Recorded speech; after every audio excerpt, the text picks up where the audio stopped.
Welcome to the Deep Dive. Today we're embarking on, well, a truly incredible journey. It's one of passion, innovation, and just sheer determination, really. Imagine starting something, really small scale, maybe even a bit clandestine, especially navigating a legal landscape that was, let's face it, vastly different and far more restrictive than today's, and then growing that into a globally recognized force. That's exactly the story we're exploring today with Team 10 Extracts. We've got a stack of fascinating insights here from Team 10 Extracts, a cannabis journey, presented by Nug Notes. And this material, it paints such a vivid picture of this remarkable rise from, well, what you can only call very humble beginnings. It's compelling, isn't it? It's this sheer arc of this narrative. It's so much more than just a product story. It really captures a whole culture, an unwavering dedication to quality, and this entrepreneurial spirit that just kept pushing boundaries. So yeah, we'll be tracing the early sparks, those key innovations that really made them stand out, and how they masterfully navigated this constantly changing global scene. They really shaped a big part of the cannabis industry. Right. So what's our mission for you today? It's to meticulously trace the path of Stax, the visionary behind Team 10 Extracts, from his early days in London all the way to conquering international competitions and building a truly global brand. You'll hear about specific, really influential strains, some groundbreaking extraction techniques, and how this relentless pursuit of 10-10 quality, that's their thing, didn't just meet industry standards, it actually redefined them. Okay, let's dive in and unpack this fascinating climb. So our story begins across the pond in London. Our sources detail that Stax, at just 12 years old, get this, had his first experience with a Coke can pipe. Mentored by Jamaican friends who were growing on window ledges. He was the oldest of two kids, raised by a single mom. It paints a picture, doesn't it? A kid learning the ropes in a very real, very direct way. Probably challenging circumstances, too. Well, absolutely. And this isn't just like a background detail. It's foundational. You have to see it that way.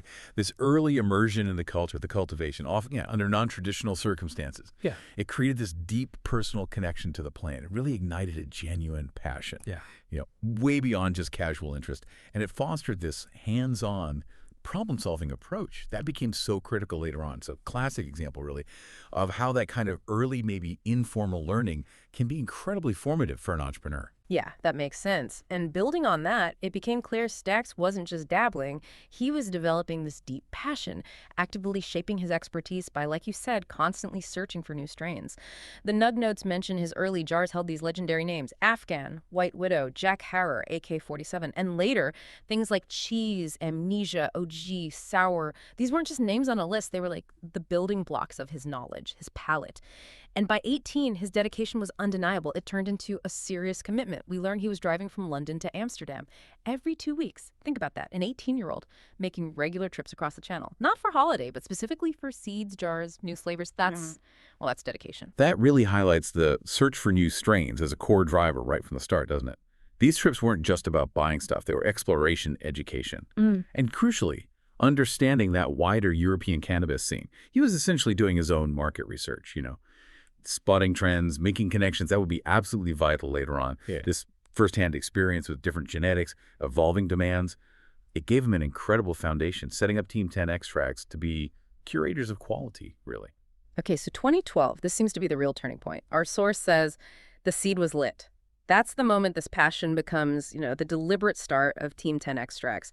And it started with no formal lab, no professional label, just a kid, a cupboard grow, and a DIY closed-loop system.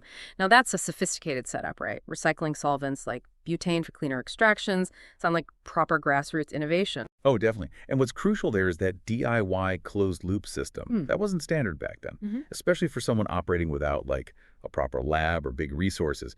It just shows this innate drive for precision, efficiency, quality control right from day one. This early adoption of advanced tech, even if it was self-engineered, it set the standard. It became the hallmark of Team 10 right from those very first extractions. Right.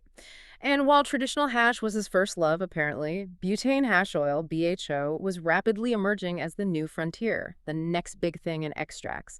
And Team 10 Extracts was founded with this single, clear goal, 10-10 quality. Right. That's literally where the name comes from, a commitment to absolute excellence. Exactly.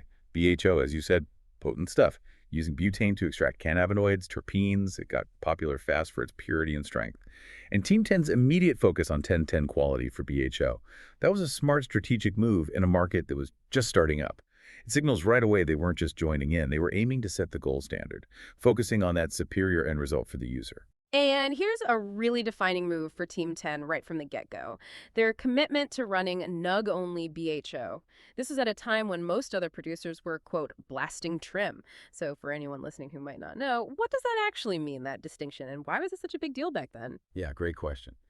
And it goes right to their core philosophy. See, nug only means using the whole premium cannabis flower, the actual bud, for extraction. Blasting trim, on the other hand, means using the leftover bits, sugar leaves, other plant material trimmed off the flower. And the difference in the final product, it's massive. Whole nugs have way more trichomes. Those are the resin glands with all the good stuff, cannabinoids and terpenes, and a pure, much more complex flavor profile. Trim, well, it has some value, sure, but it also carries more unwanted plant matter. Chlorophyll, harsher flavors can get in. So by choosing nug only, Team 10 made this clear statement: a commitment to superior potency, purity, and crucially, flavor. It was a resource-intensive decision, definitely more expensive, but it neatly set them apart from competitors focused on just yield or cost. Classic business move, really establishing that premium brand through quality you just couldn't argue with. And the sources say Team 10 Extracts literally began with a vacuum oven in Steig's flat, plus crucial support from a mentor and grower named Sour Steve, who consistently sourced this high-quality flower for steaks to turn into shatter. It really sounds like a collaborative community thing, even in those early under-the-radar stages. It speaks volumes, doesn't it? About the collaborative vibe of the early scene and how vital mentors and partners are. Sour Steve wasn't just, a supplier. He was an enabler. He provided the essential raw material. That allowed Stakes to hone his craft, push the limits of extraction. In any new industry, finding those key collaborators, people with resources or expertise, that's often the make or break factor for getting off the ground. Totally. And that collaboration plus the nug-only commitment, it clearly paid off. Team 10 Extracts quickly got known for their amazing nug-run slabs of East Coast sour diesel and red diesel shatter. For those who don't know, shatter's that brittle, glass-like concentrate prized for purity. And this was especially impactful because the UK market back then, mostly traditional flour and hash, cheese and amnesia strains dominated. So this was a really deliberate move towards unique, high-quality extracts that properly stood out. Okay, so the journey quickly goes international, even in those early years. 2012, Stax gets his first taste of competition at the Dopefiend Cup with Sour Steve. Sources say it was a huge learning experience. But then, 2013, a really pivotal moment, that trip to America for the Colorado High Times Cup. Absolutely foundational. That trip, not just for Stax, but for Team 10's whole direction. It wasn't just about seeing what was happening across the pond. It was like immersing himself in the absolute frontier of cannabis culture and tech. He went there specifically to find the hottest new strains, the cutting-edge brands, the advanced techniques, that proactive learning, that sharp observation. It was key to understanding where the industry was going, what was really working, and crucially, how to bring that knowledge back to Europe to get ahead. It's like a masterclass in strategic intelligence gathering for an entrepreneur. And what an impact. This is where Stax first encountered the now legendary Skittles strain. But it wasn't just seeing it. He diligently learned about quality equipment and then, remarkably, became one of the first to successfully bring those highly sought-after U.S. genetics like Girl Scout cookies, then Skittles, to Europe. That's a massive undertaking, a huge moment for the European cannabis scene. Right, and if you connect that to the bigger picture, bringing those famous American strains and techniques to Europe, it wasn't just importing, it was curating. It was significantly elevating the entire European market. It showed incredible foresight, spotting the next big things, and a real dedication to sharing that top-tier quality, plus a willingness to invest in introducing these cutting-edge genetics and processes to a market that was, frankly, less developed at the time. That strategic vision positioned Team 10 not as followers, but as leaders, as tastemakers in that evolving global landscape. And this period really marked Team 10's undeniable rise onto the global stage. 2015 in particular sound like an incredible awards run. Started with winning first overall at Secret Cup Barcelona with Headbanger Shatter that was a collab with Karma Genetics. Then cementing their dominance, taking first concentrates champion at Dopefiend Cup London with their OG10 BHO. But maybe the biggest win, third overall at the Secret Cup World Finals in Los Angeles. This wasn't just another trophy. This was a foreign brand, an underdog cracking the code, and outperforming established U.S. labs on their home turf. As our source puts it vividly, idols became rivals. Wow, that's quite a statement. It really is. And that performance on the global stage, it's undeniable proof of their quality, their consistency, their innovation, to not just compete against, but to actually beat established U.S. labs in their own backyard. It speaks volumes about their craft and that meticulous dedication to their 10-10 quality vision. It's a powerful story, isn't it? Gaining international respect, proving excellence has no borders and fundamentally shaking up an industry often dominated by local players. So, facing tight legal restrictions and apparently a lack of quality trim in the UK, Spain offered some breathing room. Barcelona quickly became the new operational hub, the new lab, established with crucial help from longtime friend Jack the Plug Worldwide and the Plug Barcelona. Seems like a smart, strategic move, adapting to that complex legal map. Exactly. That move to Barcelona perfectly shows that adaptive, pragmatic nature you need to succeed in a fast-moving industry, especially one under such intense regulatory pressure. Different places offer different levels of freedom for innovation, for expansion. Spain, at that time, just provided the infrastructure, the legal space, a more, let's say, conducive atmosphere. For them to keep pushing boundaries without the severe limits they faced back in the UK, that strategic pivot let their growth really accelerate. It shows how navigating regulations can be a critical part of expanding your market. And in Barcelona, the awards just kept coming. 2016, they got the People's Choice for Cheese Dry Sift Rosin. That's the solventless concentrate, right? Pressed through screens, that was at the Legends of Hashish Barcelona, showed their skill beyond just BHO. They even found time to throw a charity event, the Summer Ball, a cannabis dinner for kids W Cancer UK with Brighton Cannabis Club. And later that year, third in the solvent category at Dab-A-Doo Barcelona with Super Silver BHO, again with the Plug Barcelona. Yeah, this period highlights a really significant diversification. Moving successfully into rosin, the solventless stuff, it showed they weren't just a one-trick pony. It showcased a broader mastery of extraction techniques, and importantly, a keen awareness of evolving trends and what consumers were looking for, plus the charity work. It reminds you this journey wasn't only about commercial success, it was also rooted in community, social responsibility, a more holistic approach to building the brand. Then 2018 brought even more Spanish awards, disproving their sustained excellence. They got second for BHO extraction with Z-Cube sauce, that's the terpene-rich runny stuff, right, at Spannabis Champions Cup, and third for flower rosin with headbanger rosin at the Masters of Rosin, seriously dominating both solvent and solventless categories. Real command of the craft. Absolutely. Across that whole 5-year stretch, 2013 to 2018, Team 10 consistently racked up something like 24 awards across Spain and Europe. This isn't just a few lucky wins. It's consistent, high-level performance. It firmly cemented Team 10 as this major force in the global BHO era and beyond, really. It's a clear sign of sustained excellence, continuous innovation, and this deep ability to adapt to and influence market trends and extracts. Then, a legendary collaboration with the Runts crew. Sounds like that pretty much closed the nug-run shatter era for Team 10, showing a significant evolution beyond that first core product. But they didn't stop there. They also experimented with these rare, never-repeated small runs, like their 10-pen cartridges, portable vape pens, and something called pro-tennessine THC-infused syrup, a potent liquid concentrate.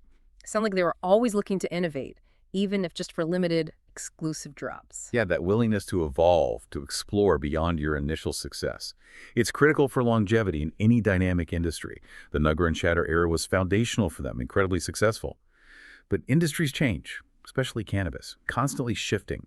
So by experimenting with new forms, vape carts, infused syrups, they showed adaptability, a forward-thinking approach, staying relevant. It also really solidifies how the 10 in their name became more than just a number. It became the brand identity, representing that consistent standard of quality and innovation across a whole range of cannabis products. Strategic experimentation is key to staying on top. So from that humble cupboard in the UK to the back rooms of Barcelona and beyond, Team 10 Extracts really did cross the pond, making their mark, an indelible mark, on the global cannabis scene. And the source leaves us with this provocative thought. America had no idea what was coming. It sounds like their story of influence and innovation might be far from over. Indeed. And that's not just looking back nostalgically. It's a testament to the long-term vision of Stax and Team 10. That final line, it hints at a future path, doesn't it? Maybe suggesting a continued expansion of their influence, perhaps back into the very markets that first inspired them. For any business, knowing when to innovate, when to scale, when to pivot even after huge success, that's the sign of a truly resilient, forward-thinking brand. Their journey just perfectly exemplifies how foundational quality, smart adaptation, and relentless innovation can build a truly global impact. What an incredible journey we've uncovered today. Really, from those early days with a Coke can pipe in London to pioneering DIY closed-loop systems, the groundbreaking nug-only extracts that just redefine quality, discovering new strains in Colorado, then dominating international awards across Europe. Team 10 Extracts truly built a legacy on quality and innovation. They became a benchmark for excellence. Yeah, this deep dive really hammers home the power of a clear vision, doesn't it? And that relentless pursuit of excellence, even in new challenging industries. It's such a testament to how one individual's passion, mixed with strategic adaptation, understanding the market, and that uncompromising commitment to quality, can genuinely shape and lift an entire market, from local enthusiasts to a global industry leader. It really makes you think, doesn't it? How many other groundbreaking innovations are maybe brewing right now in unexpected places in some unassuming cupboard grow, just waiting for the right moment, the right dedication to explode onto the global scene? What humble beginnings today will be the next international phenomenon tomorrow. A powerful reminder that big things often start small. Well, thank you for joining us on this deep dive. We really hope you found these nuggets of knowledge as intriguing and, frankly, inspiring as we did. Until next time, keep digging, keep learning, and stay curious.